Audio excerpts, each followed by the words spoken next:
noite, irmãos. Saúdo a todos com a graça e com a paz do nosso Senhor. Convido os irmãos a abrirem a palavra de Deus no livro de Lucas, capítulo 1. Lucas, capítulo 1. Todos nós já passamos por momentos na nossa vida em que nós tínhamos expectativas que viriam a ser cumpridas em um futuro breve, ou talvez não tão breve. Conheço pessoas que esperavam se tornar jogadoras ou jogadores de futebol, por exemplo, e aí aquele momento chega e parece que ele não consegue se conter entrando ali no campo ou na quadra.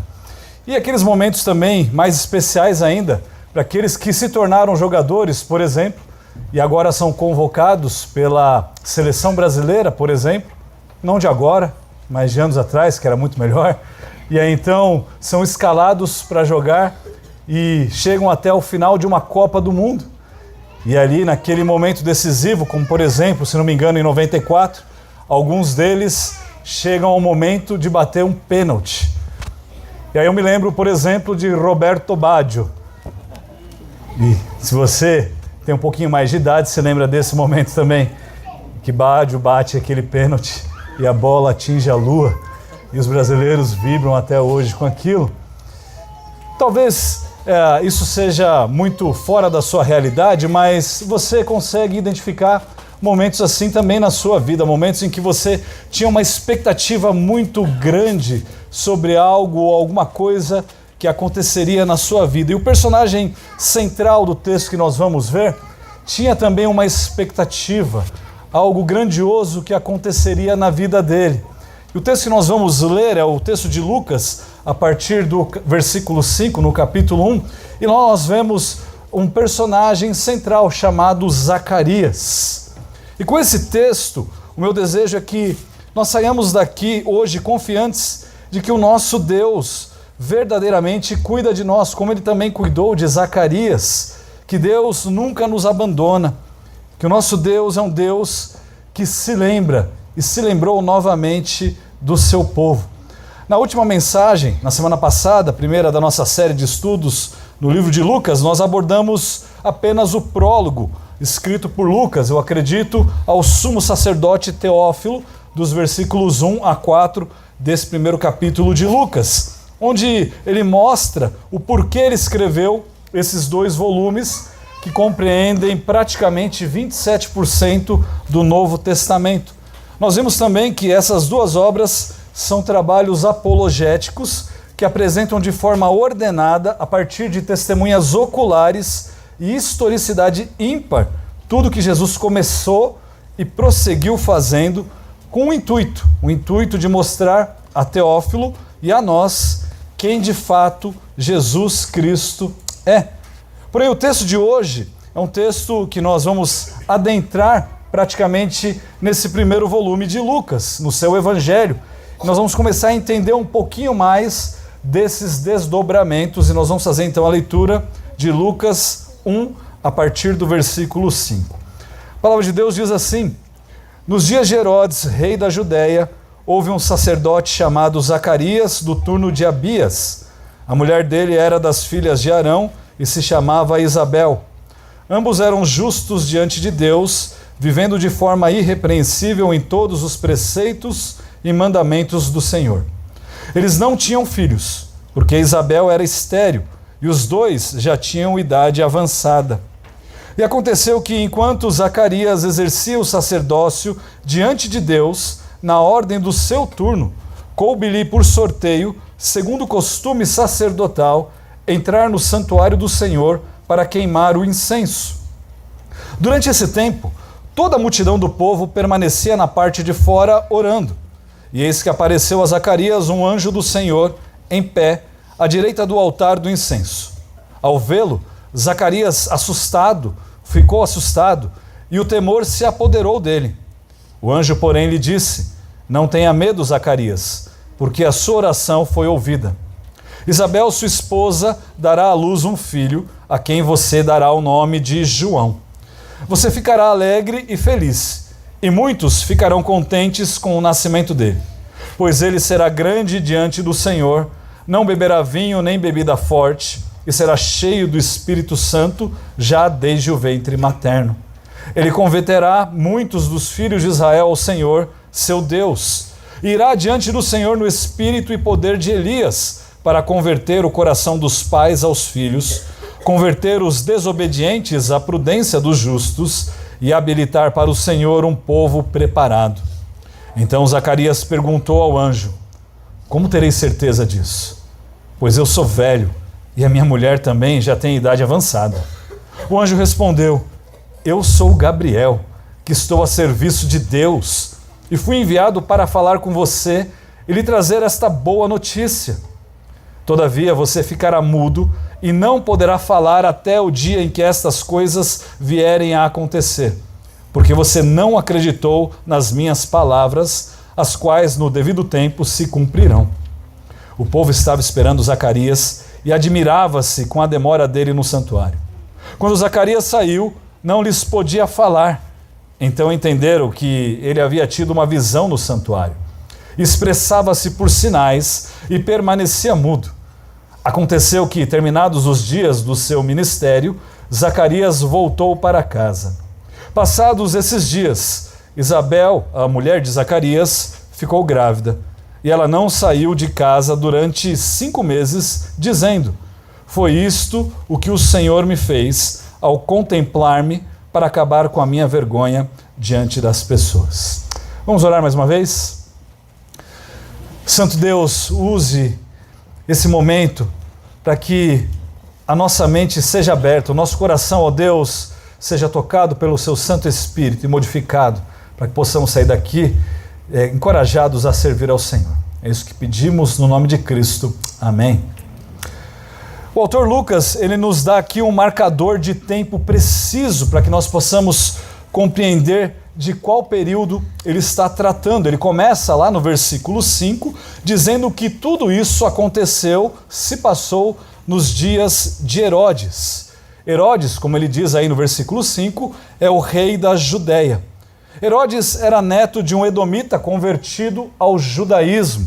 O seu pai foi um importante funcionário da corte e o último rei morreu, e parece que em termos de observância da lei religiosa, Herodes era, de certa forma, plenamente judeu. Ele pertencia à linhagem de Esaú e não de Jacó. Então ele era um judeu mais ou menos, ele não era completamente ali um judeu. Na verdade, ele era um político orgulhoso, que queria muito ser aceito como um legítimo pelos judeus. Mas os judeus olhavam para Herodes e tinham ele como uma marionete nas mãos do governo romano. Ele certamente era alguém bem excêntrico. Se você conhece uma pessoa excêntrica, talvez você consiga imaginar como ela é diferente. Talvez ela tenha maneirismos e coisas assim que se auto-exaltam e façam com que essa pessoa chame a atenção para si em todos os momentos. E Herodes era basicamente dessa forma. Em outras palavras, Herodes era um maluco na linguagem popular. A sua sede pelo poder, a sua sede pela autoridade era o que conduzia Herodes. Isso ele levava até o extremo. Ele não media esforços para tirar tudo e qualquer pessoa da sua frente que ameaçasse o seu poder e o seu reinado. E entre essa lista, Herodes executou, por exemplo, a sua esposa, 3 de seus filhos, a sua sogra e outros familiares e pessoas que poderiam colocar em xeque o seu reinado. Herodes não era a flor que se cheirasse. Herodes não era alguém muito amigável. Não é à toa que ele mandou matar todos os bebês do sexo masculino em Belém na época do nascimento de Jesus. E nós nos lembramos muito bem dessa história que nós veremos também mais à frente. Mas vejamos aqui por outra perspectiva. Herodes tinha algumas qualidades, como todos nós temos qualidades. Herodes era um grande construtor. Ele ajudou a construir o templo dos judeus. O primeiro templo ele foi construído por Salomão e ele foi então destruído. O segundo foi construído, erguido ali por Esdras. E agora esse templo de Herodes foi basicamente uma reconstrução desse templo de Esdras. E quando ele fez isso de forma escrupulosamente cuidadosa, ele o fez para não violar a sensibilidade religiosa do povo.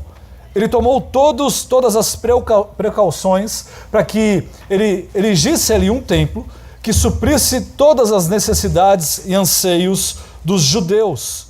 Ele recrutou os construtores que eram sacerdotes e que deveriam trabalhar de uma forma cuidadosa para seguir à risca tudo aquilo que os judeus aprovariam naquele novo templo. O templo estava coberto de ouro e, de acordo com o historiador Joséfo, que também era judeu, não era possível você olhar para aquele templo diretamente quando o sol batia e refletia nele.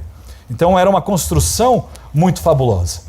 Os muros, ou o Muro das Lamentações, na verdade, é o resto daquilo que sobrou da construção desse templo e da destruição de Jerusalém no ano 70 depois de Cristo.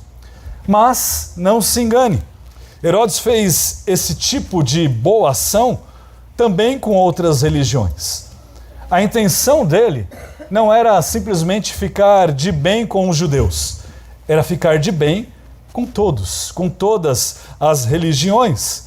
E dentre os motivos que Lucas registra à época em que ele escreve, ele fala que isso tudo aconteceu na época de Herodes. E ele está falando que essa época de Herodes era justamente um período que veio 400 anos depois da última manifestação de Deus ao seu povo. Ou seja, ele está nos marcando aqui, dando uma marcação de tempo para dizer: passou-se então 400 anos de silêncio. Quando nós recapitulamos a história do povo de Deus, nós somos capazes de apontar aqui personagens principais e épocas importantes.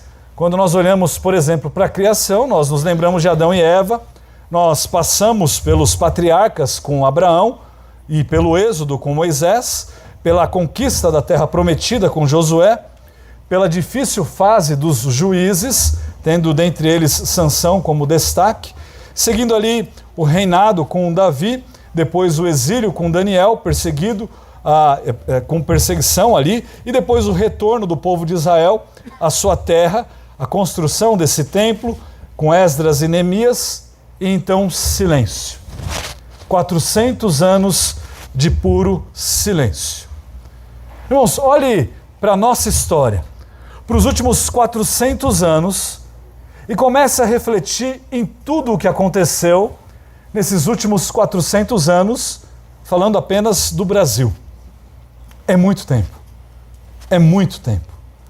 Talvez você conheça alguma pessoa de 90, quase 100 anos de idade. Nós estamos falando aqui de 400 anos que se passaram em silêncio. Deus não se manifestou por meio de profetas por todo esse tempo. E a essa altura os judeus eles estavam debaixo do domínio dos romanos. E debaixo do domínio deles, eles esperavam que Deus enviasse o Messias. E durante todo esse tempo as coisas não permaneceram inertes. Apesar de Deus não estar falando por meio de profetas, houveram grupos políticos que tentaram fazer revoltas buscando a independência dos judeus, mesmo ali debaixo do governo romano. Nós temos os macabeus, nós temos os zelotes, nós também temos várias outras seitas religiosas que surgiram, como os fariseus e também os saduceus. E todos esses colocaram o povo judeu debaixo de legalismo, debaixo de leis criadas por homens. E esses dois grupos, fariseus e saduceus, também criaram aquilo que nós chamamos de sinédrio, e que nós vamos ver ao longo do livro de Lucas. Mas, apesar dessas disputas e dessas diferenças, todos tinham uma mesma esperança. Todos eles, de forma unânime, esperavam a vinda do rei. E esse rei que eles esperavam era um rei político, um rei que livraria Israel da opressão e que colocaria ali Israel numa posição de liderança entre todas as outras nações. E durante esse período, durante esse caos, durante o reinado de Herodes, então Lucas escreve no versículo 5, houve um sacerdote chamado Zacarias, do turno de Abias. A mulher dele era das filhas de Arão, e se chamava Isabel. Irmãos, Lucas nos apresenta alguns personagens importantes, dentre eles Zacarias, cujo nome significa Deus se lembrou novamente. Muito oportuno esse nome. Tendo tanto Zacarias quanto a sua mulher, o texto diz, eram descendentes de Arão. Por isso que Zacarias servia como sacerdote do Senhor. Isabel, a sua mulher, também era da linhagem sacerdotal e o nome dela tem um significado também muito interessante. Meu Deus é um juramento. Irmãos, e essas duas pessoas eram pessoas diferenciadas. Lucas nos diz que ambos eram justos diante de Deus. Dá uma olhada no versículo 6. Ele fala assim: ambos eram justos diante de Deus, vivendo de forma irrepreensível em todos os preceitos e mandamentos do Senhor. Longe de ser uma declaração de que eles não tinham pecados, Zacarias e Isabel eram exemplos de pessoas tementes a Deus, bem como Jó, que nos é apresentado em Jó capítulo 1, versículo 1, como um homem íntegro e reto, temente a Deus e que se desviava do mal. Tal característica, irmãos, é requerida não apenas pelos sacerdotes, mas também pelos pastores de hoje em dia e também de todos nós, sendo nós cristãos. Quando Paulo dá as qualificações dos presbíteros, e lá em 1 Timóteo, Paulo diz o seguinte em 1 Timóteo 3, 1 e 2. Fiel é a palavra. Se alguém almeja ou deseja o episcopado, excelente obra almeja. É necessário, pois, que o bispo seja, vem aí a palavra, irrepreensível, esposo de uma só mulher, moderado, sensato, modesto, hospitaleiro, apto para ensinar, e a lista continua. No versículo 2, a palavra ser irrepreensível, ela serve como uma descrição e os demais versículos como uma explicação do que é ser irrepreensível. Logo, não só os presbíteros, como o sacerdote Zacarias, e mais tarde também os diáconos, não deveriam ser esposo de várias mulheres, não deveriam agir sem paciência, não deveriam andar por aí bêbados, não deveriam simplesmente ignorar os seus filhos e não governar bem as suas casas. Todos eles eram chamados a serem irrepreensíveis.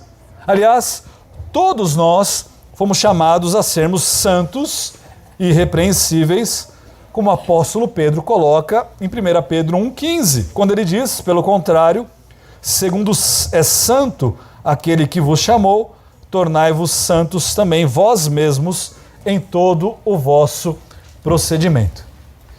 Ou seja, Zacarias e Isabel, bem como Jó, são apenas cristãos piedosos que nos servem de exemplo nesse quesito, o qual todos nós deveríamos, ou os quais todos nós deveríamos imitá-los. Muitos acham que ser santo e irrepreensível só vale para as pessoas com um chamado especial ou em condições especiais. Mas Lucas, ele desfaz essa ideia logo no versículo seguinte. Ele diz em Lucas 1, versículo 7, que ao declarar que eles viviam assim, como santos e irrepreensíveis, justos e irrepreensíveis, eles o faziam diante de dificuldades. E qual era a maior dificuldade que eles tinham? Versículo 7 diz, eles não tinham filhos, porque Isabel era estéril e os dois já tinham idade avançada. Apesar disso ser uma alegria para muitos na época em que nós vivemos, ou seja, não ter filhos, as pessoas preferem ter cachorros, gatos, papagaios, dívidas do que ter filhos. Nessa época, não ter filhos era um problema e um problema gigantesco. Os judeus dessa época tinham em mente que não ter filhos se dava por ser uma maldição de Deus a alguma coisa que talvez essas pessoas tinham feito ou a pecados que elas cometiam. Mais tarde, no versículo 25, já dando um spoiler aqui, Isabel ela é agraciada por Deus com um filho e Lucas relata o seguinte, Foi isto o que o Senhor me fez, Isabel falando, ao contemplar-me para acabar com a minha vergonha diante das pessoas. Então, não ter filhos, para aquela época, para aquele grupo específico, era sim uma vergonha. E para piorar toda a situação e demonstrar com mais clareza ainda o poder de Deus, Lucas ele relata que além de Isabel ser estéril, tanto Isabel quanto Zacarias eram também velhos, eram avançados em idade. Lembre-se que mesmo diante dessa falta de esperança, eles permaneciam justos e permaneciam fiéis, irrepreensíveis diante de Deus. Não havia desculpa para eles não viverem dessa forma. E após nos apresentar esse casal, Lucas prossegue no versículo 8 e ele diz assim: E aconteceu que, enquanto Zacarias exercia o sacerdócio diante de Deus, na ordem do seu turno, coube-lhe por sorteio, segundo o costume sacerdotal, entrar no santuário do Senhor para queimar incenso. Irmãos, todos os anos os sacerdotes eles se dirigiam para Jerusalém para participarem das celebrações. E todos eles, que somavam ao número de 18.000 sacerdotes, eram escolhidos para que eles pudessem servir ao Senhor ali, nesse local especial. E os sacerdotes, então, eram divididos em 24 grupos e eles tinham a responsabilidade, 2 vezes por ano, ao longo de uma semana, de servir ao Senhor naquele local. E dentre os 18.000 sacerdotes, apenas um era sorteado para que pudesse oferecer o incenso. Ou seja, ser escolhido para servir ali naquele momento, naquele local, era um privilégio ímpar. Era um privilégio que aconteceria a poucas pessoas. E dado que você fosse escolhida, essa pessoa fosse escolhida, ela só teria esse privilégio uma vez na vida. Esse era o momento da vida de Zacarias. Esse foi um momento ímpar, um momento especial, em que ele foi escolhido para servir a Deus, ali acendendo o incenso perante o nosso Deus. Esse era o ponto alto da vida de qualquer sacerdote. E é muito importante nós entendermos o que está acontecendo aqui e do que se tratava essa questão do incenso. Irmãos, o incenso era parte dos sacrifícios diários que deveriam ser oferecidos a Deus e que foram ordenados na lei de Moisés. Você pode abrir a Bíblia comigo em Êxodo capítulo 30, versículo 7 e versículo 8. Êxodo 30, versículo 7 e 8 diz assim: Arão queimará o incenso aromático sobre o altar. Cada manhã, quando preparar as lâmpadas, o queimará. Quando ao crepúsculo da tarde acender as lâmpadas, o queimará. Será incenso contínuo diante do Senhor, de geração em geração.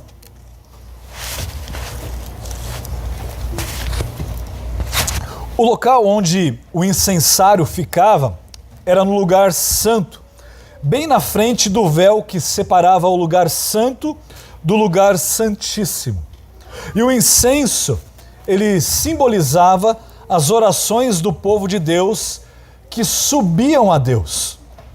O salmista diz isso lá no Salmo 141, 2: Suba a tua presença a minha oração como incenso. Você sabe, você acende o incenso e você vê aquela fumacinha subindo. E essa fumacinha representava a oração dos santos. Em Apocalipse, capítulo 5, versículo 8, nós lemos o seguinte: E quando ele pegou o livro, os 4 seres viventes e os 24 anciãos se prostraram diante do Cordeiro, tendo cada um deles uma harpa e taças de ouro cheias de incenso. E aí ele explica que são as orações dos santos. E como um ritual, o incenso então, ele deveria ser confeccionado de uma forma singular. Não era de qualquer jeito. Isso está escrito ali em Êxodo 30, do 34 ao 38. E ele também não deveria ser usado a não ser para esse fim. Você não poderia simplesmente pegar esse incenso, fazer esse incenso e usar na sua casa. Não, ele deveria ser usado para esse fim. Eu achei oportuno nós trazermos o comentário que eu farei agora, porque vários de nós aqui viemos do catolicismo, por exemplo. Ou vários cristãos têm se namorado com o catolicismo. E você, como eu, assistimos vários vídeos na internet e vira e mexe vários padres têm debatido com pastores.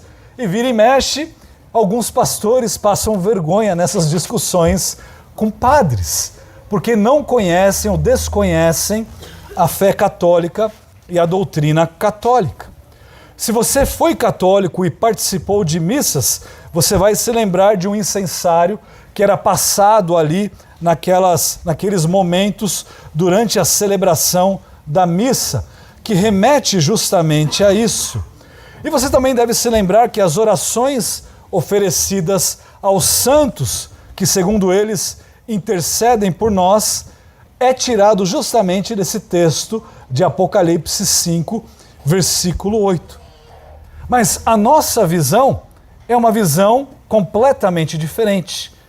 Nós não oferecemos orações aos santos. Nós não cremos que nós devemos orar aos santos. Nós entendemos que Cristo é o nosso sumo sacerdote que entrou na presença de Deus em nosso lugar. E o católico também vai dizer, nós também cremos nisso.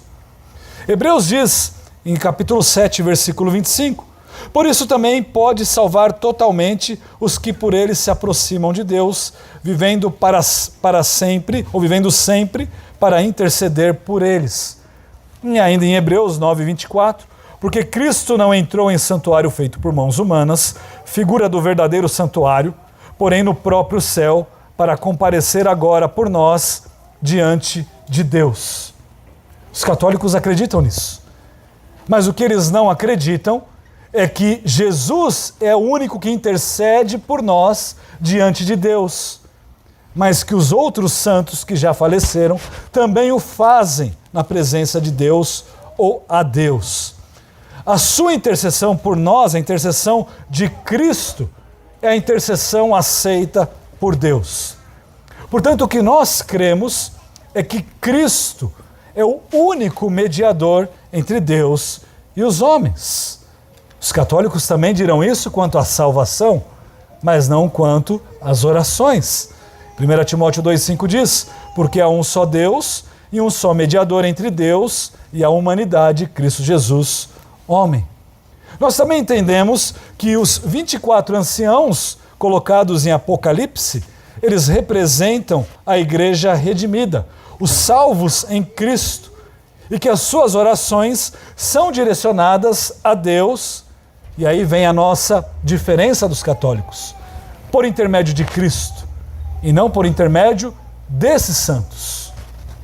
Então, não há abertura para nós olharmos em Apocalipse 5:8 e crermos que nós oramos aos santos e que essas orações aos santos são levadas a Deus por outros santos, mas que há somente um mediador entre nós e Deus Pai, que é Cristo Jesus. E ele é o único e suficiente mediador. Bom, Zacarias, ele se vê nesse momento. Ele está prestes a oferecer o incenso a Deus. E no versículo 10 ele relata, Lucas relata, durante esse tempo, toda a multidão do povo permanecia na parte de fora, fazendo o quê? Orando. Enquanto ele estava lá servindo a Deus e queimando o incenso perante Deus, o povo estava do lado de fora orando a Deus. E aí o texto diz no versículo 11, que eis que apareceu a Zacarias um anjo do Senhor, em pé, à direita do altar do incenso. Ao vê-lo, Zacarias ficou assustado e o temor se apoderou dele. O anjo, porém, lhe disse, não tenha medo, Zacarias, porque a sua oração foi ouvida. Isabel, sua esposa, dará à luz um filho, a quem você dará o nome de João. Você ficará alegre e feliz, e muitos ficarão contentes com o nascimento dele. Assim como praticamente todos os personagens que tinham um encontro com o anjo no Antigo Testamento, Zacarias também se assusta com a aparição de um anjo diante dele, ainda mais nesse momento tão especial. E diz o texto que o temor se apoderou dele. Sempre que um anjo aparecia, as pessoas se assustavam. Por isso, com frequência, as palavras ou as primeiras palavras dos anjos são: não temas. Eu não vim aqui para puni-lo. Eu vim aqui para trazer uma boa notícia. Então ele diz qual é essa boa notícia. E ele diz de forma interessante. Ele fala assim: a sua oração foi ouvida. E Lucas nos dá esse detalhe de forma propositiva. Lucas já nos disse que Zacarias e Isabel eram velhos, que Isabel era estéril. E agora ele diz que a oração e não as orações de Zacarias foram ouvidas, mas sim a oração dele foi ouvida. Eu acredito que Zacarias, ele não orava aqui para que a sua mulher, como alguém já mais idosa e alguém estéril, pudesse engravidar. Eu não acredito que essa era a oração de Zacarias. Eu acredito, na verdade, que, sendo Zacarias um sacerdote de Deus, o que ele estava orando a Deus era pela redenção de Israel. E Deus nos envia um Redentor, como ele havia prometido. A oração de Zacarias talvez fosse: Deus, envia-nos esse Redentor como prometeste. E agora o anjo está dizendo: a sua oração foi ouvida. Como nós vimos na semana passada, Deus, ele trabalha na nossa história, na grande história divina. Irmãos, o anjo, ele declara a Zacarias que a oração dele foi ouvida. O Redentor, de fato, seria enviado. E não só isso, por meios extraordinários. Zacarias, Isabel, a sua mulher, ficará grávida. Você, sendo velho, ela, sendo já idosa e estéril, terá um filho. Deus ouviu a sua oração e fará muito mais do que você está pedindo. Você se lembra dos 400 anos de silêncio que nós falamos? Lá atrás, por meio do profeta Malaquias, Deus já havia prometido. E ele falou lá em Malaquias 4:5, eis que eu vos enviarei o profeta Elias, antes que venha o grande e terrível dia do Senhor.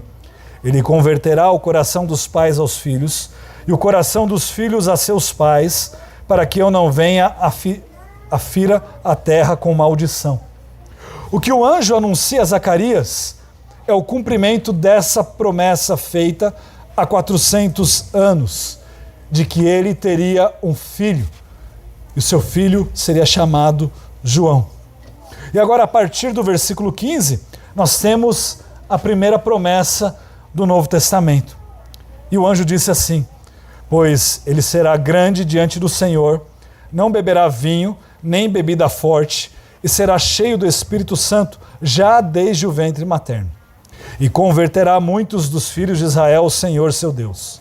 E irá diante do Senhor no espírito e poder de Elias, para converter o coração dos pais aos filhos, converter os desobedientes à prudência dos justos, e habilitar para o Senhor um povo preparado. O anúncio vem em etapas. Ele dá o nome da criança, a resposta à criança, a posição e o caráter dessa criança e a missão dessa criança.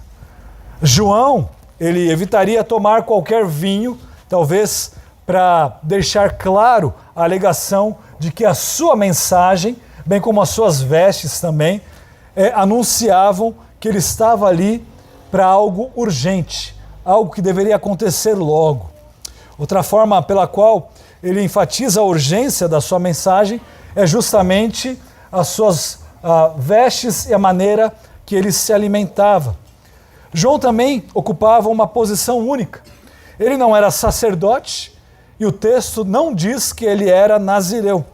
Ele era uma única pessoa no Novo Testamento que nós podemos ver como alguém cheia do Espírito Santo desde o ventre materno. De fato, João era um bebê especial. E ele era especial porque ele viria para preparar a chegada daquele que colocaria fim aos efeitos do pecado. Ninguém menos do que o nosso Senhor Jesus Cristo. E no versículo 18, Lucas relata: então perguntou Zacarias ao anjo: como saberei isto? Pois eu sou velho e a minha mulher avançada em dias. E o anjo respondeu: eu sou Gabriel, que assisto diante de Deus. Eu fui enviado para falar-te e trazer-te estas boas novas. Todavia ficarás mudo e não poderás falar até o dia em que estas coisas venham a realizar-se. Porquanto não acreditastes nas minhas palavras, as quais a seu tempo se cumprirão. Veja que a resposta de Zacarias não foi absolutamente nada positiva. E às vezes nós temos a tendência de tentar amenizar o que aconteceu aqui. Mas o que fica claro, irmãos, é que o sacerdote Zacarias duvidou claramente das palavras do anjo. Isso significa que Zacarias duvidou das promessas de Deus. É isso que está acontecendo. Zacarias está dizendo assim, ele responde ao anjo dizendo: eu sou velho. E o anjo responde para ele: eu sou Gabriel. Você sabe quem eu sou? Eu sou Gabriel. Você lembra de Daniel? Eu sou o anjo do Senhor. Eu, e só mais um, tem o nome relatado nas Escrituras. Eu sou o anjo do Senhor, um mensageiro do Senhor, aquele que fala da parte de Deus. A sua autoridade vem de Deus. Ele foi enviado por Deus, comissionado por Deus a trazer essa boa notícia, o evangelho ali a Zacarias. E Zacarias duvida das palavras do anjo. Zacarias duvida das promessas de Deus. Ele duvida e diz: mas como que eu vou ter certeza disso? Na verdade, o que Zacarias está querendo aqui é uma prova maior do que a própria palavra do anjo. Ele está querendo que o anjo demonstre de alguma outra maneira que aquilo que ele está dizendo de fato vai acontecer. E adivinha só? O seu desejo foi realizado. Se é isso que você quer, é isso que você vai ter. O anjo então se identifica como Gabriel, ele faz o anúncio ali a Zacarias, e ele diz que por conta da incredulidade dele, ele vai ter uma restrição na sua fala. E mais tarde, nos relatos de Maria e Isabel, nós vemos que ambas, quando também estão diante de anjos, elas ficam confusas, mas não incrédulas. E o sacerdote fica incrédulo. Talvez uma das lições mais importantes que nós podemos aprender com esse trecho é o fato de que Zacarias, mesmo sendo justo, ele precisa aprender que Deus cumprirá as suas promessas da forma que ele soberanamente escolherá. Mesmo diante dos vários outros exemplos, os quais ele conhecia, ele ainda permaneceu cético, incrédulo, sendo alguém que servia a Deus. E você talvez não esteja servindo a Deus como um sacerdote e também duvida da palavra de Deus. Enquanto isso, versículo 21, o povo estava esperando Zacarias e eles estavam ali admirados, porque ele estava demorando muito no santuário. Mas saindo ele, versículo 22, não lhes podia falar. Então logo eles entenderam que ele tinha tido uma visão no santuário. E ele começou a se expressar por acenos, mas ele permanecia mudo. Sucedeu que, terminados os dias de seu ministério, ele voltou para casa. E certamente, pela incapacidade aqui de falar, foi que eles começaram a olhar a feição, como que ele estava nervoso, gesticulando, e certamente eles entenderam. Alguma coisa séria aconteceu lá dentro. E o texto termina dizendo que, passado esses dias, Isabel, sua mulher, concebeu e ocultou-se por 5 meses. E dizia ela: assim me fez o Senhor, contemplando-me para anular o meu opróbrio perante os homens. Assim como o anjo prometeu, Isabel ficou grávida, sendo ela estéril, sendo ela de uma idade já avançada.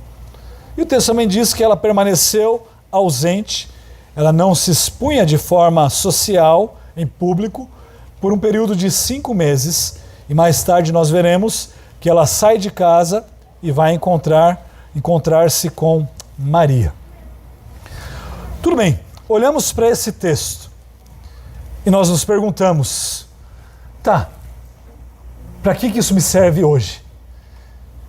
Amanhã eu vou para o trabalho, eu vou para a faculdade, eu tenho meus afazeres, e de que tudo isso me serve?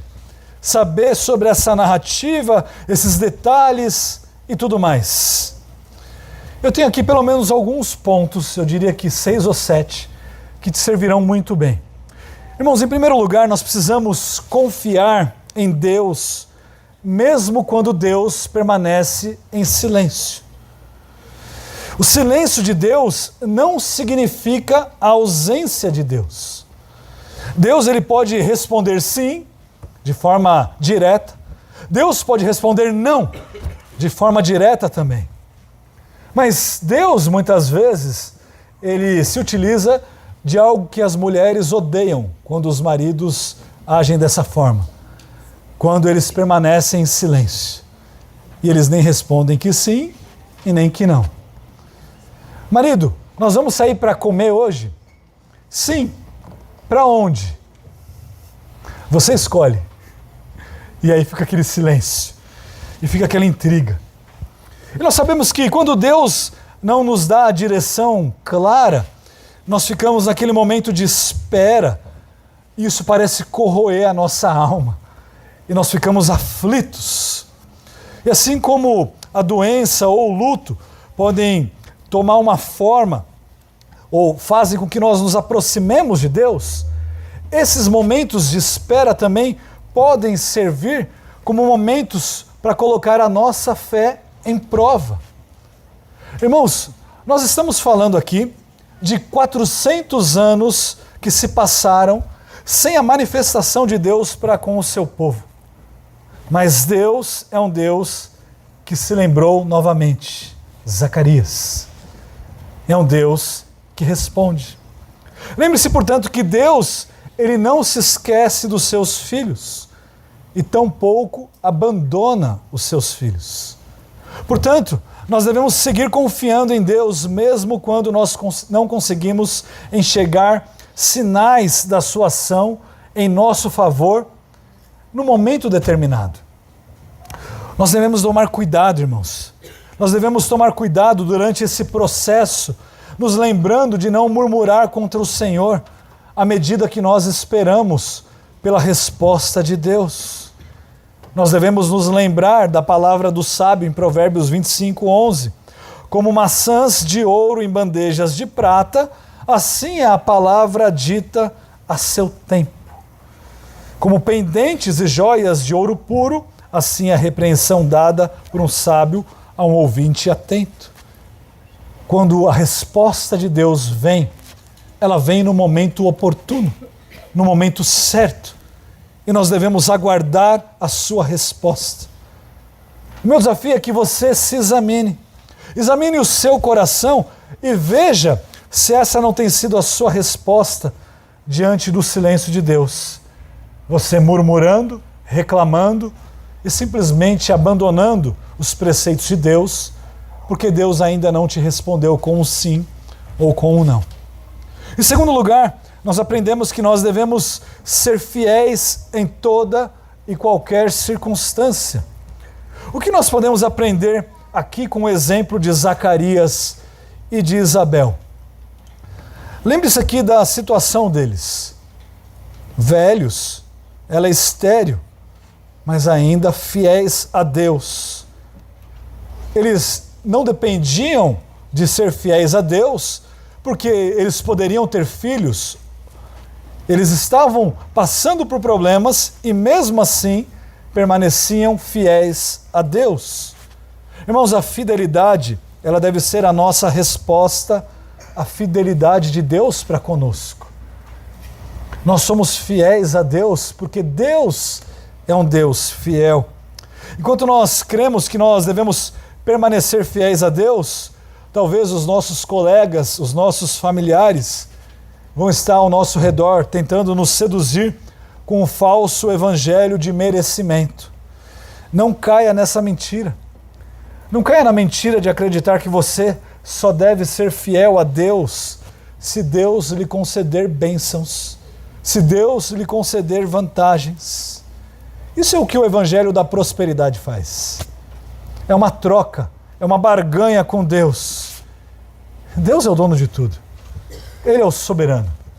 Ele não precisa de absolutamente nada que você pode oferecer a Ele. Esse é um evangelho de homens e não um evangelho de Deus. Por isso, permaneça fiel a Deus, tanto nos momentos de bênçãos, como também nos momentos de dificuldade.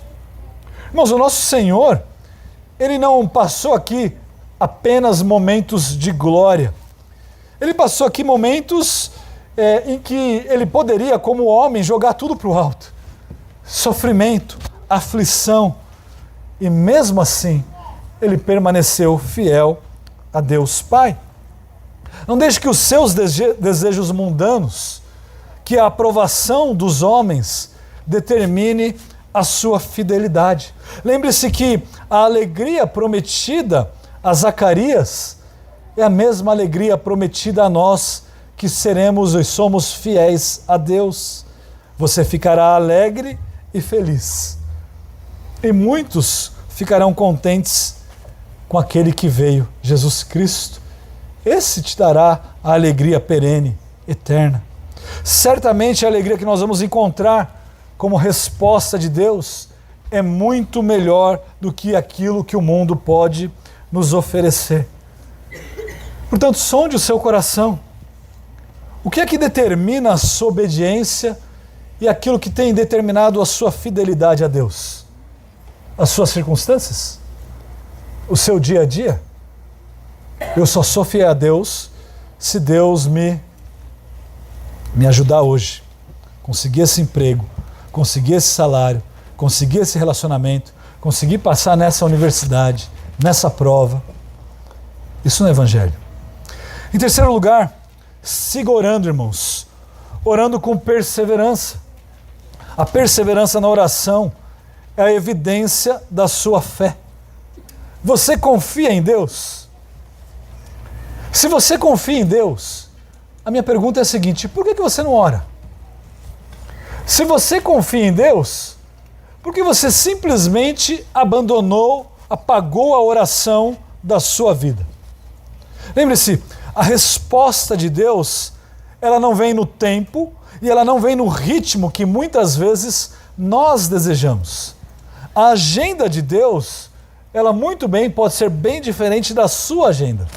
E nem por isso significa que nós devemos deixar de orar, de clamar. Zacarias, ele orava. Nós devemos orar. Nós devemos seguir confiantes que Deus responderá. E a sua resposta será melhor no tempo oportuno. Nós precisamos encarar as nossas orações como uma conversa com o Rei do universo, e não apenas como um balbuciar de palavras sem vida. Irmãos, nós precisamos entender que as nossas orações são orações que chegam diante do Deus Todo-Poderoso. E se nós de fato confiamos em Deus, nós temos acesso a esse Deus. Nós podemos e devemos rogar a Ele. Lembre-se que Deus jamais deixa de ouvir o clamor sincero do seu povo, assim como ele fez com Zacarias. Enfim, a redenção de Israel havia chegado. Jesus seria enviado. Quantas vezes você ora por algo e você simplesmente abandona as suas orações porque você acha que não será respondido? Não adianta orar por determinada pessoa da minha família. Ela nunca será salva. Como é que você sabe disso? Você crê no Deus que você diz crer? Então ore, continue orando. Em quarto lugar, nós aprendemos que nós devemos combater a incredulidade. A incredulidade, a nossa falta de fé e de confiança em Deus, é talvez o pecado mais ofensível a Deus. Colocar Deus em xeque, irmãos, é o mesmo que dizer a Deus o seguinte: quem é você para que eu confie no que você está dizendo? É isso que nós estamos declarando a Deus quando nós duvidamos das promessas de Deus. A incredulidade, portanto, é algo desprezível.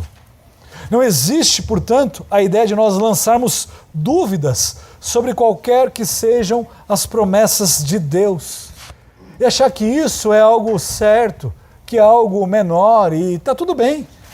Tudo bem duvidar de Deus. Tudo bem duvidar da palavra de Deus. Não, não faça isso. Isso é incredulidade. Pelo contrário, olhe para as múltiplas promessas cumpridas de Deus e cultive a sua fé. E tome cuidado para não viver como um agnóstico, sendo você um cristão, duvidando do que pode ser duvidado, duvidando de que Deus pode realizar isso ou aquilo, que Ele fez isso ou aquilo. Não seja um cristão agnóstico.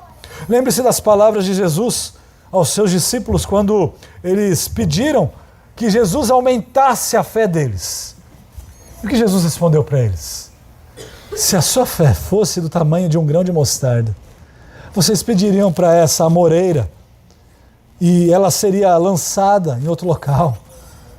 Gente, o nosso problema não é o tamanho da nossa fé, é a disposição da nossa obediência a Deus, de crermos naquilo que Deus está mandando e falando que nós deveremos fazer. O nosso Deus é um Deus que faz milagres, e Ele o faz mesmo com uma fé do tamanho de um grão de mostarda. Será que você também não está alimentando a sua incredulidade com pensamentos de dúvida, colocando e lançando dúvidas sobre Deus e sobre a sua palavra? Porque você prefere colocar Deus em xeque do que a sua sabedoria, do que o seu conhecimento, do que a sua experiência, porque afinal de contas você é ninguém. Você é um ser humano criado. Ele é o Todo-Poderoso. Em quinto lugar, lembre-se de que é a Deus que nós devemos honrar. As palavras do anjo a Zacarias, elas foram de que João, o filho que nasceria, seria grande, não aos olhos dos homens, mas João seria grande aos olhos de Deus. Irmãos, essa é a verdadeira grandeza. Porém, aquilo que o mundo nos demanda é que nós sejamos grandes, conhecidos, poderosos. Esse é o anseio de muitos nós. Muitos queremos ter o nosso nome reconhecido, perpetuado por várias gerações. E o que nós deveremos nos preocupar é de sermos grandes diante de Deus. Acorde desse sono que mais parece um pesadelo, de tentar agradar a homens e não agradar a Deus. Lembre-se que você foi criado por Deus e para Deus, e não para si. Busque, portanto, agradar a Ele e não o aplauso de homens. Não busque o reconhecimento humano em detrimento da aprovação divina, irmãos. Lembre-se que João Batista, esse foi talvez o homem maior que já existiu. Perante os olhos humanos, um Zé Ninguém. Afinal de contas, foi decapitado. Mas diante de Deus, um homem grande, um homem de muita importância. Lembre-se das palavras de Cristo. Os humildes herdarão os céus. Esse era João Batista. O que mais te motiva? É a aprovação de Deus ou a aprovação dos homens? O aplauso dos homens. Em sexto e penúltimo lugar, lembre-se que Cristo é o nosso único mediador. Como eu disse, não caia na falácia católica ou de qualquer outra religião falsa de que nós podemos nos achegar a Deus por qualquer outro meio que não seja Jesus Cristo. Ele não é apenas mais um meio, ele é o único mediador entre Deus e os homens. Rejeite essas falsas doutrinas de múltiplos mediadores, mesmo que elas pareçam inofensivas, porque na verdade elas não são. Elas diminuem a grandeza da obra de Cristo. Elas diminuem quem Cristo é e o que Ele fez. Portanto, leve as suas petições, as suas orações aos pés de Cristo. Leve as suas orações a Deus por intermédio de Cristo, rogando no nome do nosso Senhor. Lembre-se que nenhum santo, passado, presente ou futuro, tem a capacidade de levar as nossas orações a Deus, mas somente o nosso Senhor Jesus Cristo. E que grande alegria e conforto é sabermos que Cristo intercede por nós. Cristo está lá, à direita de Deus Pai, intercedendo em nosso favor. Enfim, as suas orações têm sido ouvidas porque estão sendo levadas a Deus por meio de Cristo, ou você as faz por meio do seu mérito próprio, por conta da sua própria força? Por fim, Deus é quem exalta os humildes. Portanto, nós devemos esperar somente no Senhor. Irmãos, Zacarias e Isabel, eles aguardavam orando ao Senhor pela redenção do seu povo, e Deus não só providenciou isso, mas Ele pôs fim à vergonha que eles tinham de não terem um filho. Lembre-se das palavras do salmista lá no Salmo 25:3. Na verdade, dos que em ti esperam, ninguém será envergonhado. Essa era a esperança de Zacarias e de Isabel. Eles esperavam pela redenção do seu povo, e Deus respondeu de uma forma ainda maior. Portanto, nos seus dias que são difíceis, espere com paciência a ação do Senhor. Cuidado para também não cair na mentira do mundo de tentar buscar meios que não são bíblicos para pôr fim à sua vergonha. Confie no Senhor, espere no Senhor. É Ele que vai te redimir. O Senhor é aquele que alegra o nosso coração. Ele diz que Zacarias ficaria alegre e feliz. E não só ele, mas todos nós também nos alegraríamos com o nascimento de João, porque Cristo viria após João. Você realmente crê que Deus pode reverter qualquer que seja a sua situação? Então aguarde no Senhor, confie no Senhor. Irmãos, que nós nunca nos esqueçamos quem Deus verdadeiramente é. O profeta Jeremias disse em Jeremias 32:17: Ah, Senhor Deus, eis que tu fizeste os céus e a terra com o teu grande poder e com o teu braço estendido. Nada é demasiadamente difícil para ti. Esse é o Deus em que nós confiamos. Vamos orar. Santo Deus, nos faça lembrar das grandes maravilhas que o Senhor fez para com o seu povo. Nos faça lembrar, ó Deus, dessa obra magnífica que o Senhor realizou na vida de Zacarias, na vida de Isabel, enviando um filho, João, cumprindo as suas promessas, preparando, ó Deus, o espaço, o momento, o local especial para que Jesus viesse, crescesse, morresse em favor de muitos e nos redimisse. E somos gratos por isso. É no nome de Cristo que oramos. Amém.